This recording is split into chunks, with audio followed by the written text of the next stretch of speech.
ہمارے احناف کے علماء تعویذ لٹکانے کو کیوں جائز کہتے ہیں؟ کیا یہ کسی حدیث سے ثابت ہے؟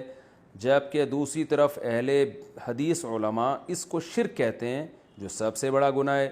اور اس کی مضبوط دلیل بھی ہے کہ حدیث میں آتا ہے کہ جس نے تعویذ لٹکایا اس نے شرک کیا۔ شمس الرحمن بنو سے، جناب شمس الرحمن صاحب، اگر اہل حدیث علماء کہتے ہیں کہ تعویذ لٹکانا شرک ہے، تو جس حدیث سے وہ دلیل پکڑ رہے ہیں نا، اسی حدیث میں رقیہ کو بھی شرک کہا گیا ہے، یعنی دم کرنا۔ حالانکہ رقیہ کو اہل حدیث علماء بھی مانتے ہیں کہ شرک نہیں ہے۔ تو پتہ یہ چلا کہ جس حدیث میں تعویذ لٹکانے کو شرک قرار دیا ہے، اس سے تعویذ سے شرکیہ تعویذ مراد ہے۔ وہ تعویذ جس میں قرآنی آیات ہوں یا دعائیں ہوں، وہ تعویذ حدیث میں داخل نہیں ہے، کیونکہ رقیہ بھی جیسے شرکیہ بھی ہوتا ہے اور جائز رقیہ، رقیہ کہتے ہیں دم کرنا، تو رقیہ بھی جائز بھی ہوتا ہے، شرکیہ رقیہ بھی ہوتا ہے، تو اسی طرح تعویذ بھی جائز بھی ہوتا ہے، شرکیہ بھی ہوتا ہے۔ تو اہل حدیث علماء جس حدیث سے استدلال کر کے ہر قسم کے تعویذ کو شرک کہہ رہے ہیں نا، اسی حدیث سے پھر تو ہر قسم کا دم درود بھی شرک ہو جائے گا، حالانکہ ایسا نہیں ہے۔ تو جیسے رقیہ کی دو قسمیں ہیں، اسی طرح تعویذ کی بھی دو قسمیں ہیں۔ اور ویسے بھی کامن سینس کی بات ہے کہ اگر ایک آدمی کسی پرچی پہ یا اللہ مدد لکھتا ہے، صرف یا اللہ مدد کہتے ہیں، صرف اللہ سے مدد مانگی جائے گی، یا اللہ مدد، اور وہ کسی کے گلے میں لٹکا دیتا ہے، تو یہ شرک کہاں سے ہو گیا؟ یہ تو عین توحید ہے کہ وہ صرف اللہ سے مدد نہ صرف زبان سے مانگ رہا ہے بلکہ ریٹن میں لکھ کے اس پہ مہر ثبت کر رہا ہے۔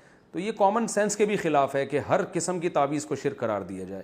باقی تعویذ کے جواز کے دلائل کیا ہیں، اس پر میں مستقل کلپ ریکارڈ کروا چکا ہوں، میں اس کو ابھی ریپیٹ نہیں کروں گا۔ پھر بھی ایک بات ضرور ہے کہ یہ عمل پسندیدہ نہیں ہے، بہرحال یہ ذہن میں رکھیں۔ اللہ سے مدد مانگیں زبان سے، پرچی لکھ کے لٹکانے کی کیا ضرورت ہے، بس زبان سے مدد مانگیں، اس کی زیادہ فضیلت ہے، دعا کی فضیلت ہے۔ جو لوگ تعویذ گنڈوں میں پڑھتے ہیں تو وہ میں نے دیکھا ہے ان کا ایمان بہرحال کمزور ہو جاتا ہے اور وہ اسی میں لگے رہتے ہیں۔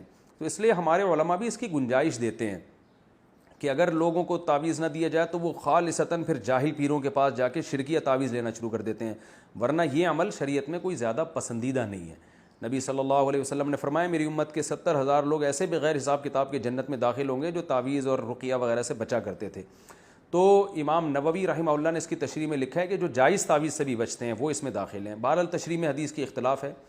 تو الحمدللہ میرا اپنا عمل یہ ہے کہ کیسی گھر میں بیماری آ جائے، کچھ بھی ہو جائے، میں الحمدللہ کبھی پرچی نہیں لٹکاتا، نہ بچوں کو میں نے کبھی تعویذ لٹکانے دیا ہے۔ میرا اپنا ذاتی عمل یہی ہے کہ کوئی بہت مجبور ہوگا تعویذ مانگے گا تو میں اس کو لکھ کے دے دیتا ہوں، کیونکہ کمزور ایمان والے لوگ ہیں، تو نہیں دو تو کہیں شرکیہ تعویذ نہ لے لے جا کے۔ اپنا عمل یہ ہے کہ میرے جتنے بچے ہیں، میں خود بھی، گھر والے بھی، میں کبھی کسی کو تعویذ نہیں پہننے دیتا۔ اس کو میرے ہاں تو ایسا ہے جیسے یہ پتہ نہیں کتنا بڑا جرم کر لیا کہ بھائی ہم کیوں ان چکروں